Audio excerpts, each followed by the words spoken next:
Welcome back to the Restaurant Growth Show podcast. It's always a pleasure to chat with today's guest. He's the force behind transforming marketing strategies for hundreds of companies.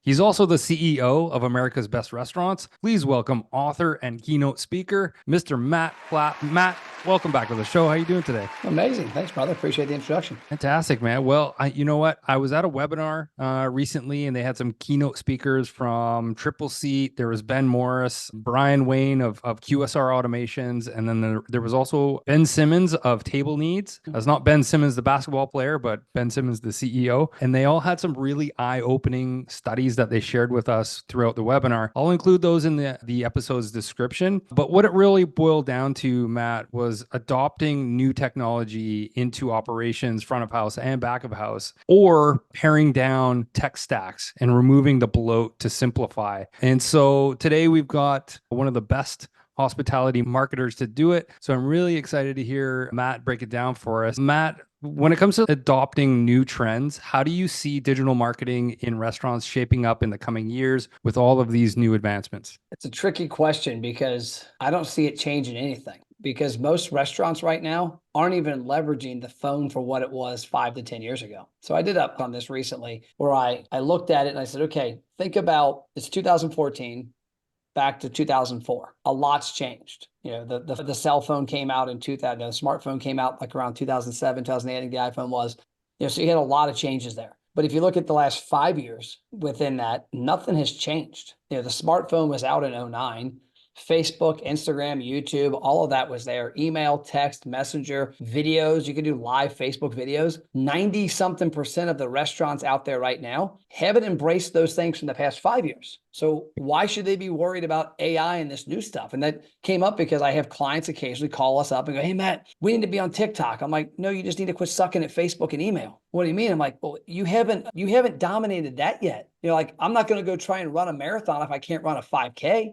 But if you look at, like, go back even farther to like 2014, 2004, I got in media in 1999. 2004 to 2014 is when a lot changed there. Like I think I mentioned, like, the cell phone came out 2007, 2008. But if you look at 2014 to 2024, that 10 years, what's been available has been available. You look at 14 to 2004, smartphone came along. And if you go 2004 to 1994, when I was a senior in high school, it was the same. Like, the internet was making baby steps from 1990 to it wasn't any massive any massive rollout. I don't remember, at least. It was still slow ass internet. Your phone, the Nokias you had limited minutes and texting, and your email was slow. But when you look at what the smartphone's done, what we have available now, we've had available for 10 to 15 years. And so if a restaurant hasn't embraced the past 10 to 15 years, I wonder why they worry about the next 10 to 15. And then if you look at, maybe you say, okay, the big companies, the McDonald's, the Starbucks, the majority of those companies are terrible at social media. I mean, if you want any more proof, go to Papa John's of social media. They got 6 million fans and they got like 5 people interacting. That's an excellent point. Okay, so it sounds like there is definitely a huge roadblock, right? When they start using new marketing technology, that it's not that new. What's the best way that they can get past these? They've got to get out of the day-to-day operation. So we deal with, let's say 2024, we'll probably deal with around 3,000 restaurants in the country between our 3 divisions. Of those, 2,500 are independents. Those independent owners are stuck too much in the day-to-day.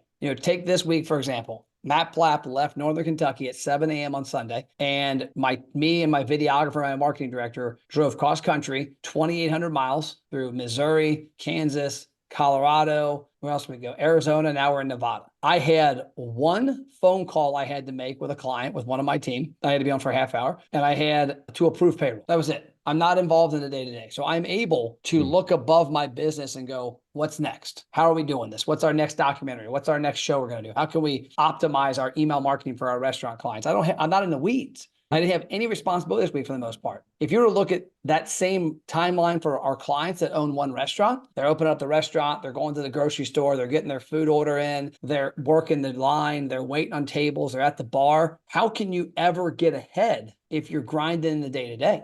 Right. I mean, this road trip wouldn't have been 5 days. This is day 6. I've been gone. This road trip wouldn't have been possible and wouldn't have been enjoyable if every 30 minutes I'm on a Zoom call or a phone call, or I'm in the computer coding something, or I'm doing an email. And I think that the way restaurants can embrace technology is one of two ways. They have to embrace companies to do it for them. And that might sound one-sided since I'm one of those companies, but at the end of the day, I don't mow my grass. I don't do my accounting. I emailed my attorney this morning about trademark stuff. I didn't go on the internet and do a trademark search. I gave it to my attorney. Or you have to figure out how to get out of the day-to-day. If you can get out of the day-to-day and go from working 60 hours a week in the restaurant to working 6, and you can reclaim your life, then you can say, okay, I'm going to become really good at Facebook for my restaurant, and I'm going to become really good at collecting emails. I'm going to become really good at automating my marketing sequences. Then you have the time to work on that. Now you become you're probably an overpaid marketing director. But at the same time, you start to embrace technology. When you actually use technology, you appreciate it more. And that's one of the biggest things I think people don't appreciate is I've had cars that, I'm on my 50th car right now. I'm 48 in 2 weeks. And I've had cars that retail brand new for $500,000. I've had cars that retail for 10 grand. And it's funny, people wonder, well, is that worth it? Is that Bentley you have now worth it? If you appreciate it, it is. I mean, there's something to say about 12 cylinders and changing lanes. Is it necessary? Probably not, but if you appreciate it. So if you use technology and embrace it and appreciate it, you value it more and you understand like, okay, now I know this stuff works. What can I afford to spend to take it to a new level? So that's the big aspect of it is these restaurants have to get out of the kitchens. They have to learn to understand the value. I mean, the biggest thing is Facebook Live, video. Right. I stopped by a restaurant yesterday. This is a great story. Place is called Tacos Don Hector. It's in Arizona. And he found me on Instagram back in November of last year. He started as a tent in the back of a house doing Mexican food. By the way, phenomenal Mexican food. So he started in a tent, did that for a couple months, bought a food truck. In the time that he bought a food truck, he found me on Instagram. And I'm not taking claim for any of this crap. He just saw my Red Bull video where I talked about the fact that you can't just post your food every day. There's a lot of other stuff. He saw between the lines of what I was talking about because a lot of people just look at it at face value, go, oh, you can't be like Red Bull. He saw through it and he started going live all the time on Instagram and Facebook with him and his wife. Doesn't hurt that she's cute. So step one, get a cute wife. No. So he starts going live on Facebook with her, Instagram with her, and notices his increase in sales when he does videos like that versus a food picture and literally could correlate it like 300 likes, 30 likes, 50 people came by today, 5 people came by today. And when he saw that impact, he took it to the next level. Well, that food truck recently, 2 weeks ago, became a permanent food truck in a really nice location with a big courtyard, outdoor seating, all of that. And so he embraced because he saw through it and said, okay, I got to take this on head on. I'm marketing this restaurant. And then he saw the response he got and went, oh shit, this really works. So he started doing it more and more. And there's no doubt that guy in a year will have a brick and mortar location. And in 2 or 3 years, we'll have a couple brick and mortars and a food truck. And he'll have a marketing company running a lot of stuff and helping him grow because he got in the trenches early on. Yeah, it almost sounds counterproductive for a restaurateur to get out of the kitchen, but the advice is correct, right?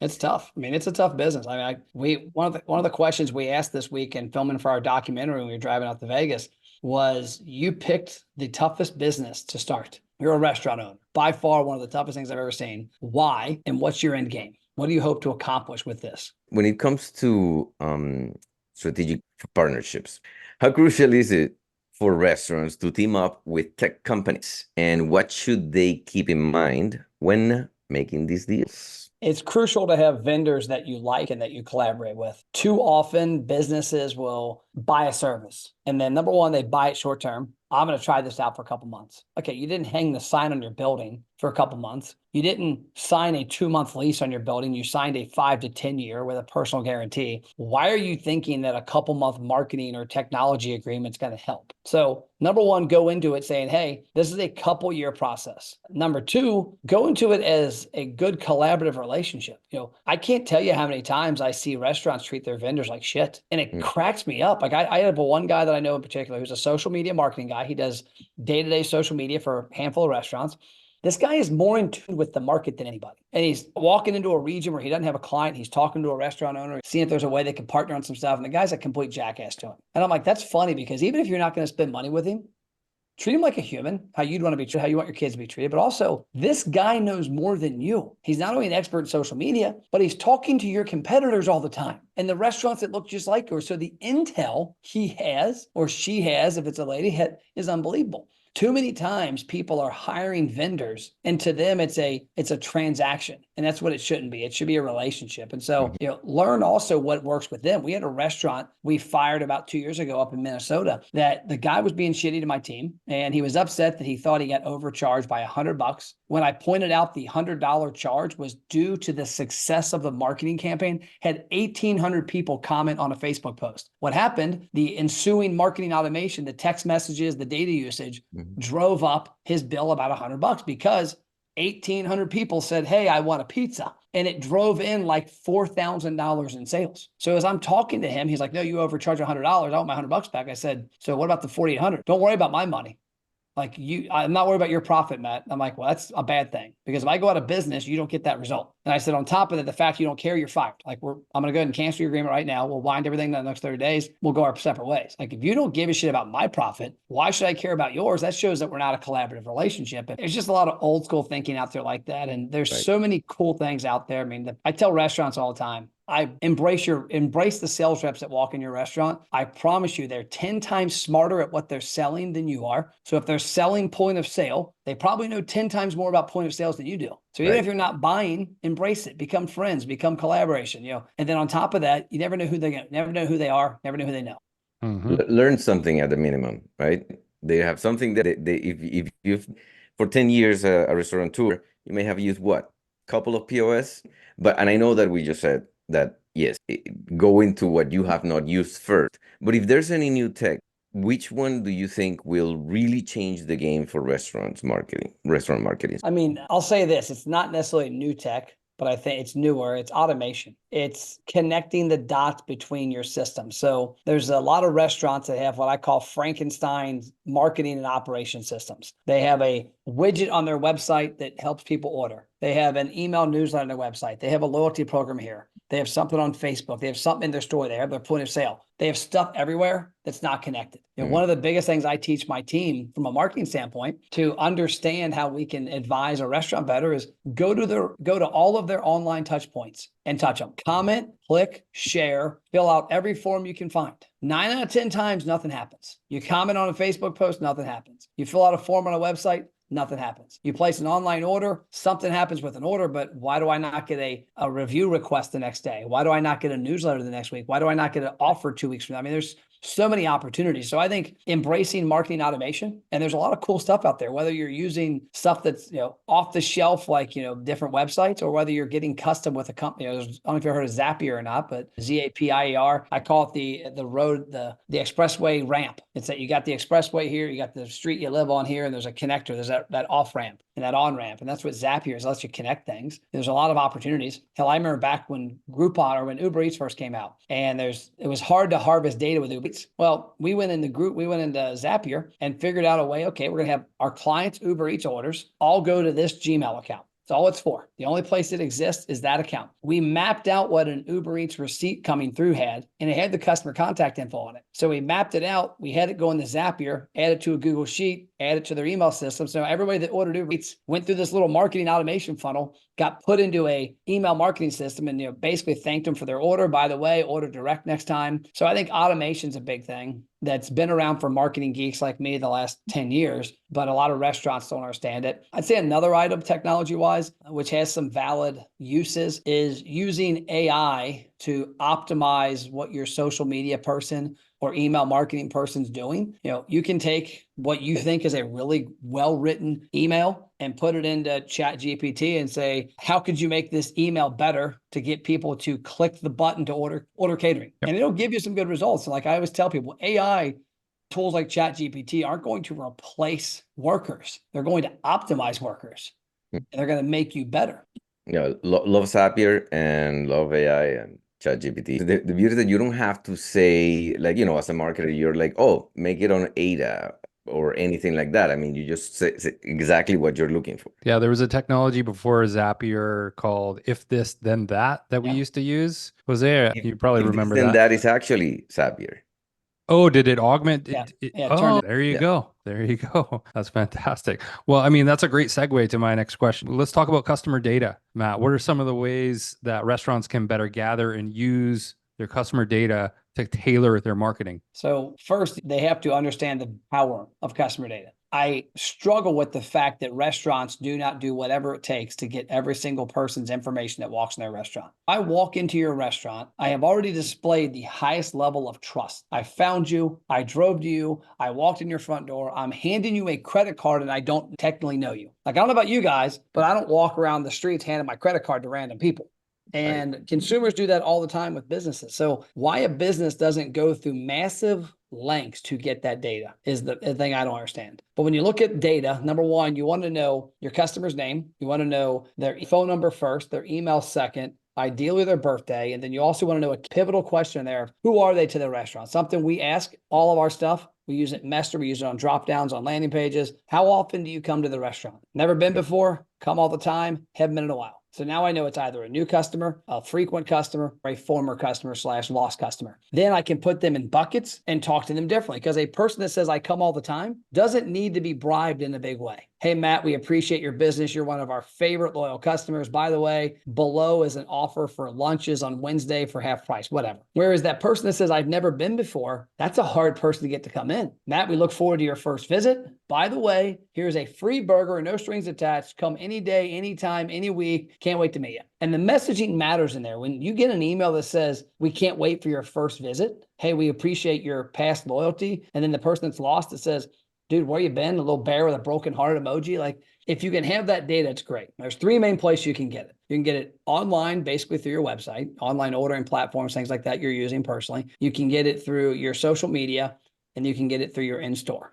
The in-store is a goldmine. They walk in your restaurant, you ought to have an offer so good they feel stupid saying no to. They walk up to the register, they're buying their pizza. Yo, are you a member of Joe's Pie Club? No, I'm not. Dude, you got to join. By the way, you're going to get a free pizza your first visit. You use it. I didn't know that. Yeah, do me a favor, scan this. That has to be muscle memory every single time. The next part is through the website. I can't tell you how many websites I visit for restaurants that don't have a tracking pixel on them. I went to one the other day. I go to the website, I go to catering, and the guy's like, what do you see? I said, if I come to your website, go to the catering page, what am I looking at? Catering. Pretty targeted person, because like my year-old daughter's not looking at catering on a website. I said, there's no pixel on here. There's no Google Tag Manager or Facebook pixel.